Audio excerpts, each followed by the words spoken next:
నమస్కారం city news కి స్వాగతం. బ్రాడీపేటలోని సిద్ధేశ్వరి పీఠపాలిత ఓంకార క్షేత్రంలో కార్తీక సోమవారం సందర్భంగా భక్తులు విశేష పూజలు నిర్వహించారు. ఓంకారేశ్వర స్వామికి కార్తీక దీపాలు వెలిగించి సకల శుభాలు కలగాలని భక్తులు వేడుకున్నారు. కార్తీక మాసంలో ఈశ్వరుని ధ్యానిస్తే అభిష్టాలు ఫలిస్తాయని ఆలయ అర్చకులు బుజ్జి తెలిపారు. ఈ నెల 20వ తేదీన స్వామివారి శాంతి కళ్యాణం జరుగుతుందని చెప్పారు. అలాగే నవంబర్ 21వ తేదీన తెల్లవారుజామున పోలీస్ వర్గం నిర్వహించుకోవాలని భక్తులకు సూచించారు.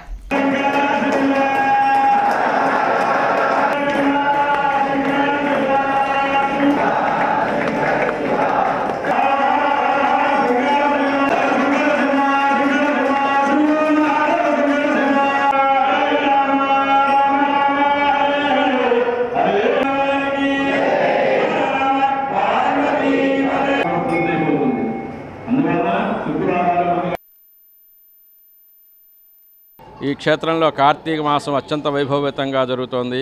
ఇవాళ రోజున కార్తీక మాసంలోని 4వ సోమవారం నాడు ఉదయం 5వ జాముకే ప్రారంభమైనాయి. భక్తులందరూ 50 మంది భక్తులు ఈ క్షేత్రానికి విచ్చేసి ఆ ఓంకారేశ్వర స్వామివారి సేవలో తరించుతూ అభిషేక అర్చనలు, దీపారాధనలు, దానాలు, వస్త్రదానాలు, పుష్పదానాలు ఇవన్నీ ఇచ్చుకుంటూ ఉన్నారు. ఇవాళ రోజున సంధ్యా సమయానికి దీపారాధనలు కార్యక్రమాలు ఉన్నాయి. రేపటి రోజున కార్తీక మాసంలోని ఆఖరి ఉపవాస దీక్షగా ఉన్నది మాస శివరాత్రి. ఆ రోజున సంబంధించి మా ఈ బ్రాడీపేట ఓంకార క్షేత్రంలో మాస శివరాత్రి సందర్భంగా సంధ్యా సమయానికి జ్యోతిర్లింగార్చన కార్యక్రమం ఉన్నది.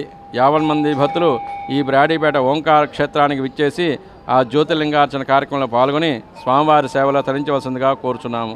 అరండల్పేటలోని జిల్లా గ్రంథాలయంలో 58వ జాతీయ గ్రంథాలయ వారోత్సవాలు కొనసాగుతున్నాయి. విద్యార్థులకు ఎలక్యూషన్ నిర్వహించారు.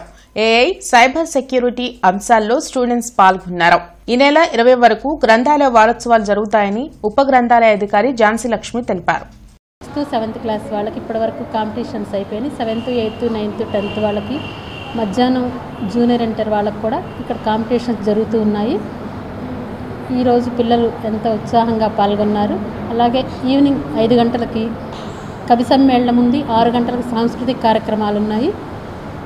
అలాగే కవులందరూ ఇక్కడికి ఇచ్చేయవలసిందిగా కోరుచున్నాను. ప్రజలకు స్వచ్ఛమైన త్రాగునీరును అందించడంలో మున్సిపల్ కార్పొరేషన్ అలసత్వం ప్రదర్శిస్తుందని the Guntur city municipal rate payers association అధ్యక్షులు నారాయణ రెడ్డి అన్నారు. జనచైతన్య వేదిక కార్యాలయంలో నారాయణ రెడ్డి మీడియాతో మాట్లాడారు. ఓవర్ హెడ్ ట్యాంకుల వద్ద పరిస్థితులు చాలా అధ్వానంగా ఉన్నాయని చెప్పారు. ట్యాంకులపై కప్పులు ఊడిపోయి జంతు కళేబరాలు నీటిలో పడి కలుషితమవుతున్నాయని, వాటిని సరఫరా చేయడం ప్రజల ఆరోగ్యంతో చెలగాటమాడడం కాదా అని ప్రశ్నించారు. మున్సిపల్ సిబ్బందితో కాకుండా ట్యాంకుల క్లీనింగ్ కు ప్రత్యేక ఏజెన్సీని వాడుకోవడం విరమించుకోవాలని కోరారు.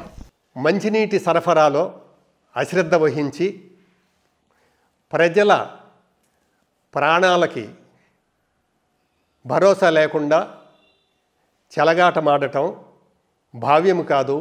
ట్యాక్స్ పేయర్స్ అసోసియేషన్గా ఇప్పటికి 70 సంవత్సరాలుగా తమ వంతు ప్రజా ప్రయోజనాల కొరకు, ప్రత్యేకించి ప్రాణావసరమైన నీటి కొరకు కృషి చేస్తుంది. ఇలాంటి సంఘము సేవలు అందులోకి పరిగణలోకి తీసుకొని ప్రజలకు అందిస్తున్న సేవల నాణ్యత మీద దృష్టి పెట్టాల్సిందిగా పన్నులు చెల్లిస్తున్న ప్రజా సంఘంగా the rate payers association demand చేస్తుంది. పాతగుంటూరులోని గంగా పార్వతి సమేత అగస్తేశ్వర స్వామి దేవాలయంలో కార్తీక మాసం పురస్కరించుకొని విశేష పూజలు నిర్వహిస్తున్నారు. కార్తీక సోమవారం సందర్భంగా స్థానిక భక్తులు పెద్ద సంఖ్యలో స్వామిని దర్శించుకుని ప్రత్యేక అభిషేకాలు చేశారు. కార్తీక దీపారాధన చేసిన మహిళా భక్తులు తమ అభిష్టాలు నెరవేరాలని అగస్తేశ్వర స్వామిని వేడుకున్నారు. భక్తులకు ఎలాంటి అసౌకర్యం కలగకుండా ఏర్పాట్లు చేసినట్లు ఆలయ ఈవో సౌమ్య, కమిటీ సభ్యులు రామకృష్ణ తెలిపారు.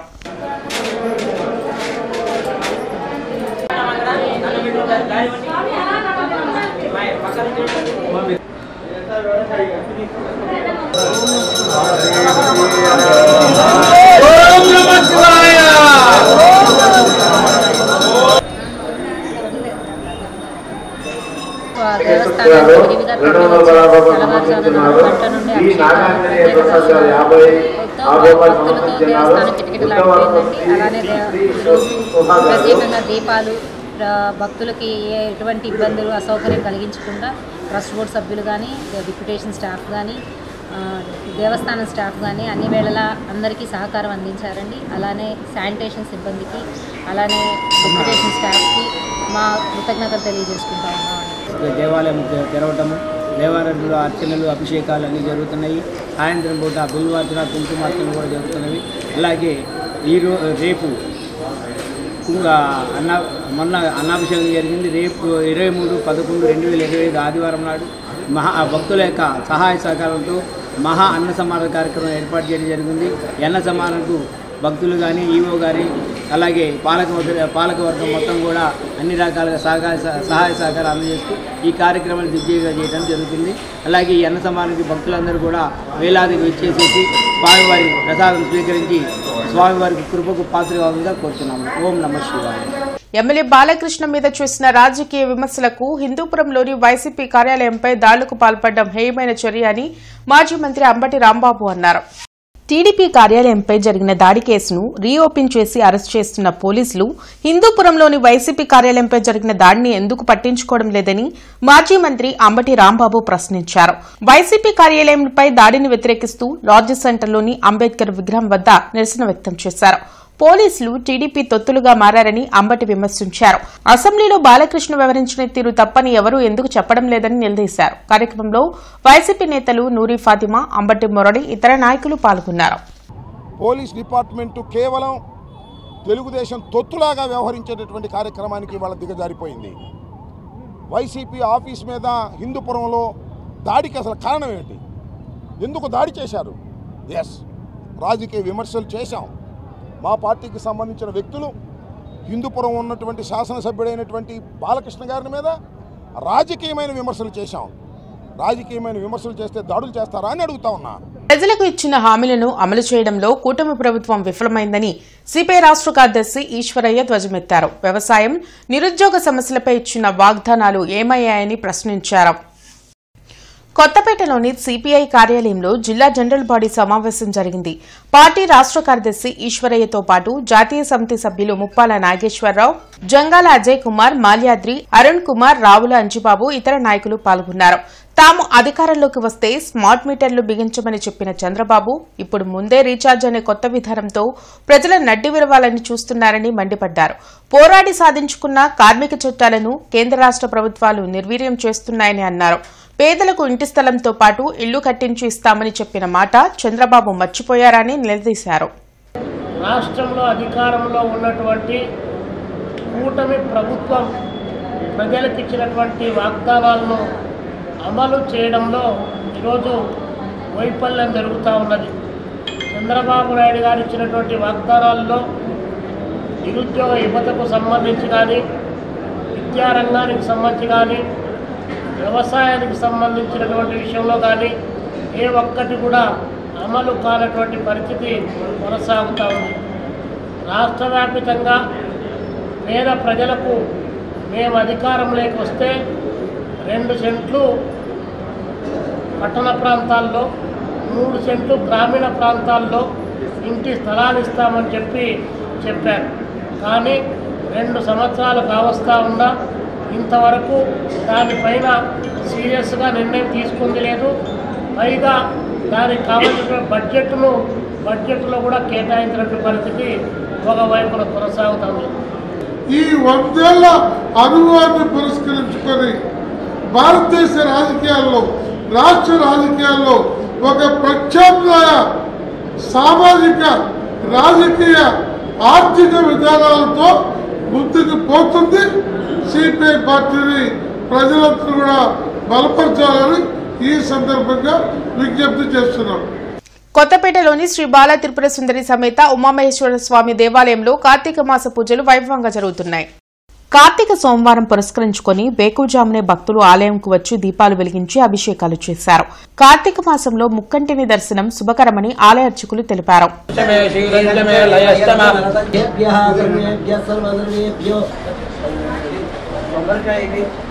చాలా విశేషమైనటువంటి రోజు, మళ్ళీ సంవత్సరం తర్వాతే వస్తుంది. తర్వాత ఈరోజు విశేషంగా పొద్దునే 4 గంటలకు అభిషేకం చేశాము. ఆ తర్వాత అమ్మవారి కుంకుమార్చన చేశాము.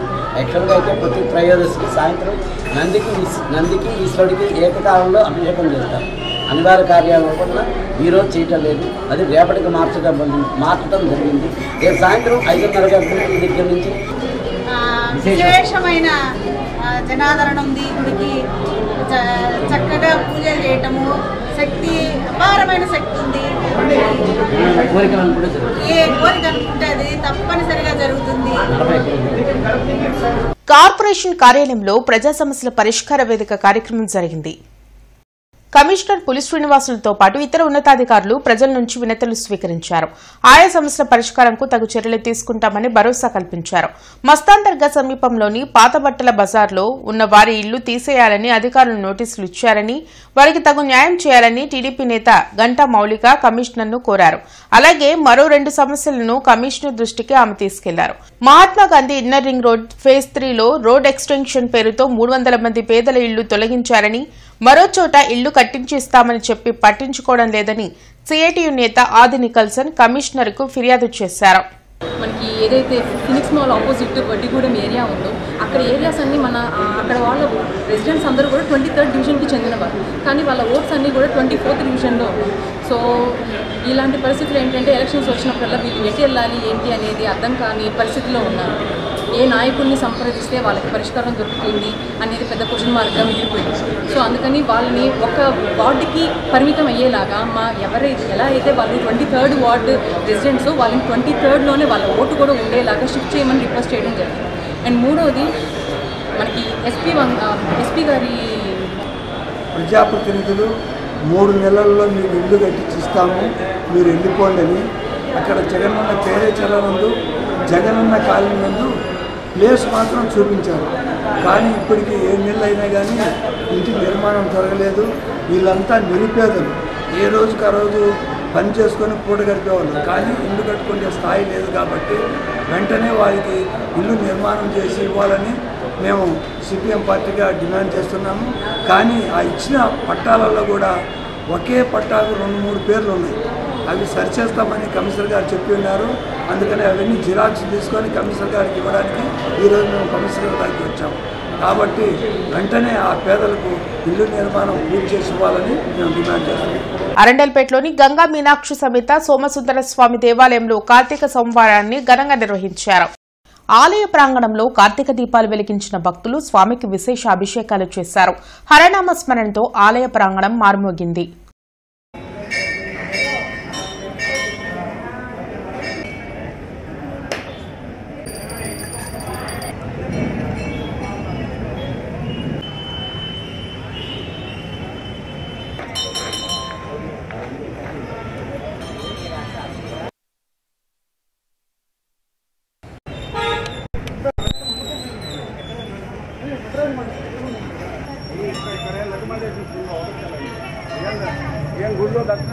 అమరావతి రోడ్లోని అన్నపూర్ణ సమేత విశ్వేశ్వర స్వామి దేవాలయంలో కార్తీక మాసం సందర్భంగా ప్రత్యేక పూజలు కొనసాగుతున్నాయి. కార్తీక సోమవారం పురస్కరించుకుని ఆలయంలో స్వామివారికి విశేష అభిషేకాలు నిర్వహించారు. ఈతి బాధలు తొలగాలంటూ భక్తులు స్వామిని వేడుకున్నారు.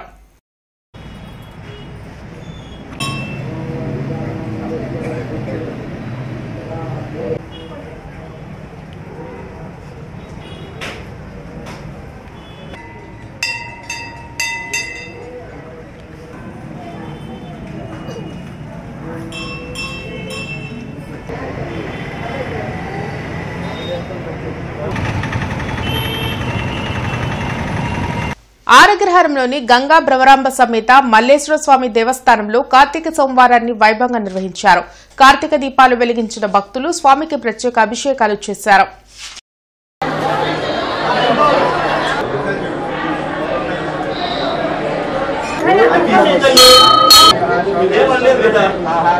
ఓం నమః శివాయ. ఓం నమః శివాయ.